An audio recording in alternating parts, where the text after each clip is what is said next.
Alright, we're here with match one.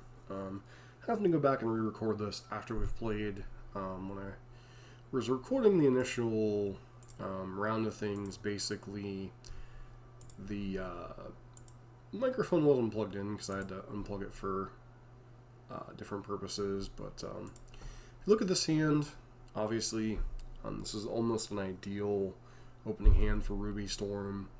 You have the turn 1 fetch land to go get a Surveil land on one, and then turn 2 you have the Ruby Medallion. And if you really needed to be froggy, you could potentially go Ritual into Medallion into Ritual. But, you know, like I said, this is a very awesome opening hand against an opponent who is on a blue deck of some kind.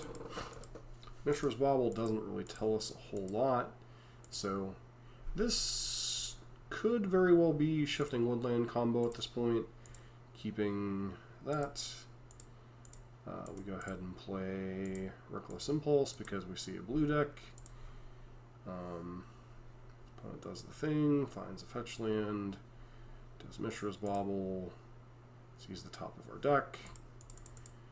And at this point, we're just trying to bleed out counter spells. They counter second Spell Snare. They go for the One Ring. So we really needed a second land here.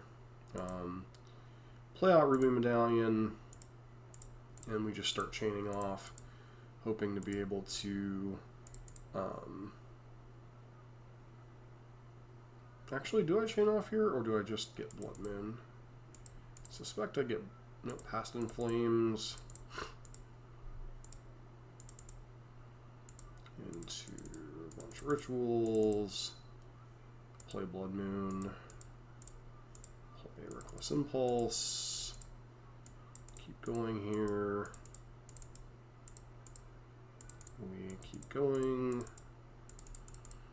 hoping to draw our entire deck at this point, and then finish them off with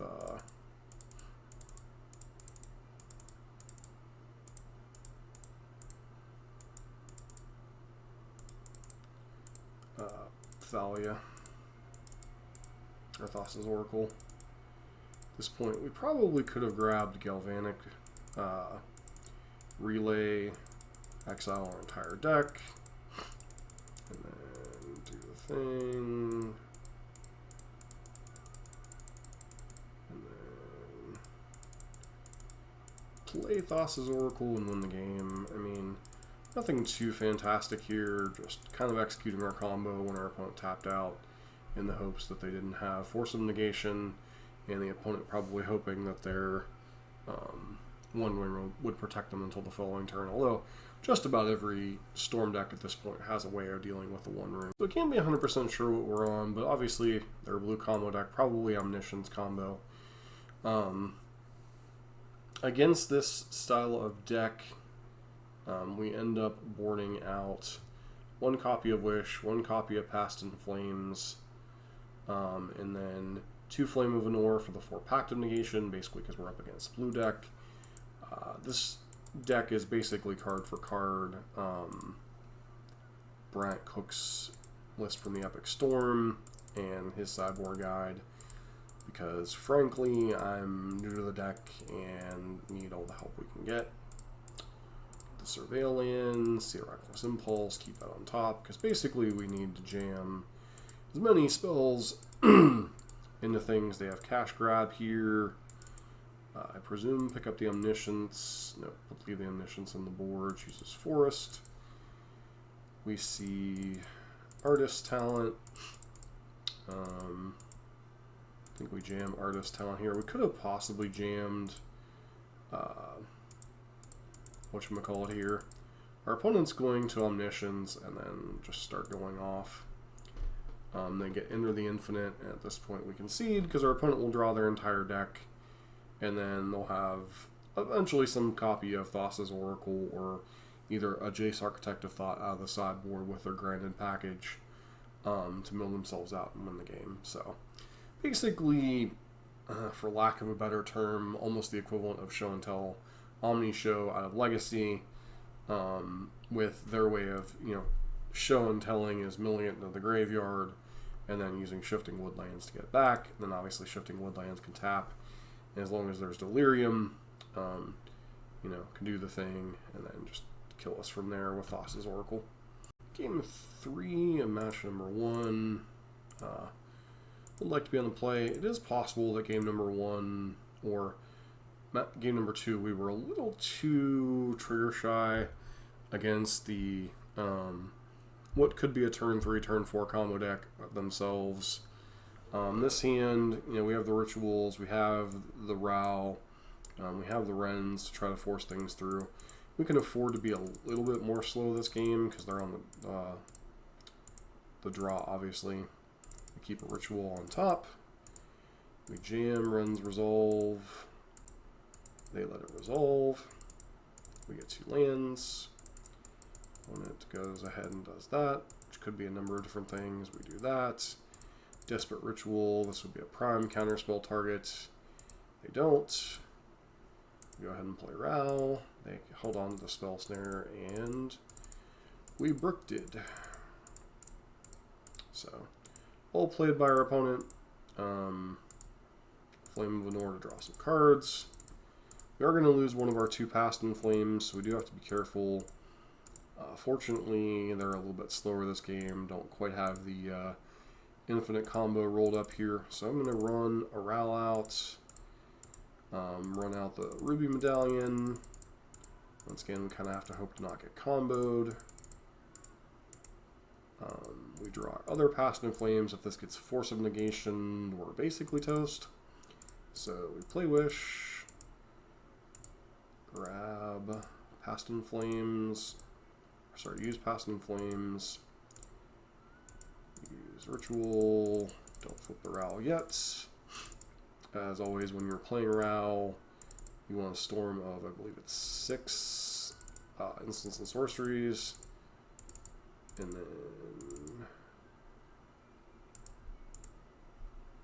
believe this is the point in time where our opponent must have conceded. We transform the Rao, do the ultimate, or play the other Rao. Should have ultimated there. Why didn't I ultimate?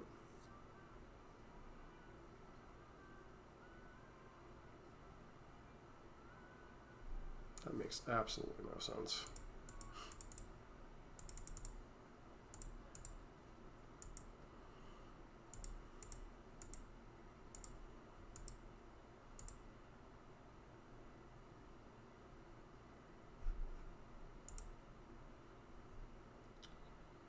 Okay.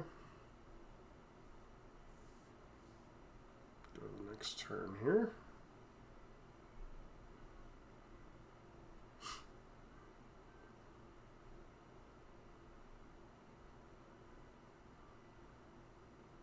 I don't think that's how the game quite played out. I'm assuming that I ultimated this Rao because this just doesn't seem like what the game play was at all, especially since my opponent literally did nothing turn 6. So I'm guessing this was just a replay bug. I'm guessing from there we ultimated the Rao and then just continued to go off and killed them. Basically, they needed the Force of Negation for the Past in Flames or Counterspell for the Wish. And if they would have done that, they would have had a chance, but their deck wasn't doing its thing.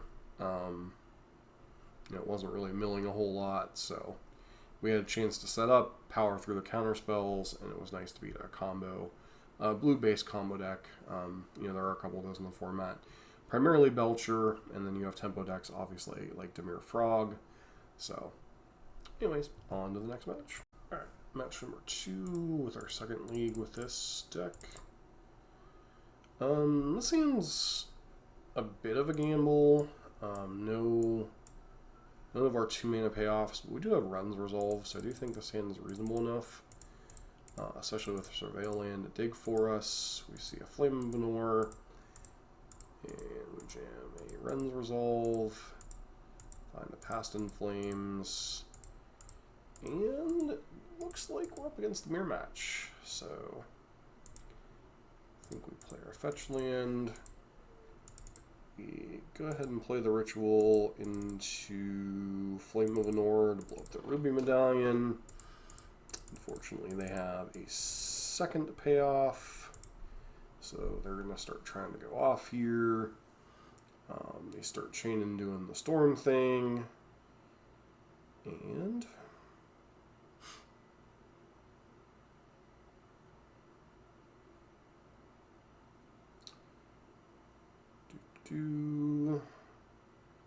they flip the Ral, which I don't think was quite the right thing to do, but yeah. These replays are a little bit cheeky once Ral ultimates, they get a little bit cheeky. So opponent must have stormed off from here and won, but you know, that's the mirror match, unfortunately, a little bit. Alright. Game number 2. With Brian's sideboard guide, he just recommends not sideboarding at all for the mirror match. Our opponent has Gemstone Caverns, so we play Valakut, or Valakut Awakening. We have the no payoff problem, so it's possible I should have mulliganed to a payoff. And our opponent just does nothing this turn. We runs Resolve into a bunch of nothing. They start doing a bunch of stuff. They Flame of Anor, play a Ral, flip the Ral, ultimate the Ral, and at this point I concede the game because we're just basically too far behind. So, looks like they have a lot of the same tech into the Flood Maw, which I'm surprised they brought in the mirror, but, you know, as far as things go, mirror is a little bit being on the play, and we didn't keep a aggressive enough hand, especially game 2, once we knew the matchup. You really need to keep an enabler of some type and try to go off turn 2, turn 3, and then when your opponent has Gemstone Cavern and catches up a turn, it's just really hard to catch up in that situation. So, I mean, if you look at the list, it's the same list we ran in the first series of matches. You know, this is Brian Cook's list from the beginning of November. Basically, the main addition is the Artist's Talents to pair with the Ral Monsoon Mages and the 4 copies of Ruby Medallion. Beyond that, you know, you have your Mana Accelerators with Pyretic Ritual, Desperate Ritual, and Metamorphose when you have the cost reducer out. And then you have your card selection / card draw in the form of Reckless Impulse, Runs Resolve, Flame of Anor, 3 copies of Wish unlocks your sideboard and your win cons. The 2 Valakut's Awakenings pair with your 18 lands as lands 19 and 20, while also allowing you to, you know, put a bunch of cards on the bottom of your library, draw a bunch more cards, and Past in Flames allows you to draw everything back. Bryant is a big proponent of the 3 Surveil lands, especially in the mid game. If you kind of get choked a couple of times by counter spells or just fail to find what you're looking for, it does give you another utility way to keep digging. And then Flame of Anor obviously allows you to answer a lot of problematic things, you know, main deck Trinispheres, and then, you know, a bunch of stuff out of the sideboards, and so allowing you to kind of basically free up some sideboard space and some anti-hate cards, while also, you know, being some card draw and some other pinches. The downside of the user version, you're not running things like Silence, Orange Chant, or Veil of Summer. Instead, your anti-counterspell technology is Pact of Negation, and while a free counterspell is certainly good, it doesn't make all your spells uncounterable, unlike the other ones if they resolve. Into the Flood Maw is the choice of hate bearers or permanent-based hate tech, or slowing your opponent down just enough to win the game. And then, you know, your various different cards you have access to with your Wish package. Thassa's Oracle, basically your win con through the One Ring. Grape Shot is your primary win con in most games. Galvanic Relay, if you are in danger of fizzling, this allows you to set up following next turn to go off. 4th copy of Past in Flames, continue to hit your graveyard. Mind Collapse is kind of a free way to answer some type of hate bearer like Tyranneth Magistrate, or, you know, things like that. Possibly even something like Children if someone's playing something like that these days. empty the Warrens. You can potentially turn 2, turn 3, make a bunch of goblins. In some cases, that's good enough to win the game. And then Blood Moon, just kind of cheese your opponent in some spots, as you saw us do in match 1, game 1, on our way to storming off to win the game. So overall, I've been liking this deck. It's probably the cheapest competitive deck in Modern right now, at least on MTGO. I'm currently through in the video thing here. We're through a league and a half. The first league, I think I went 4-1, which you guys saw the first 3 matches. And then this league, you've seen the first 2 matches where I went 1-1, beating, for lack of a better term, modern version of Omni Show, Shifting Woodland Omniscience. So a blue-based combo deck with a little bit slower. And then losing to the mirror match, game 1, they just kept a little bit better hand for the mirror. In game number 2, they not only had Gemstone Mine, but we kept a little bit of a slower hand and did not find one of our cost reducers. So unfortunately, when you're learning to play a deck, sometimes you gotta understand your role in the matchup and understand sometimes you gotta mulligan a little bit more aggressively. Would not necessarily have guaranteed us winning the match, but at least would have given us a better chance to win that game number 2. So, as always, if you do like Modern content, especially of the Prowess and Storm variety, consider subscribing to the channel, and hope to see you for our next video.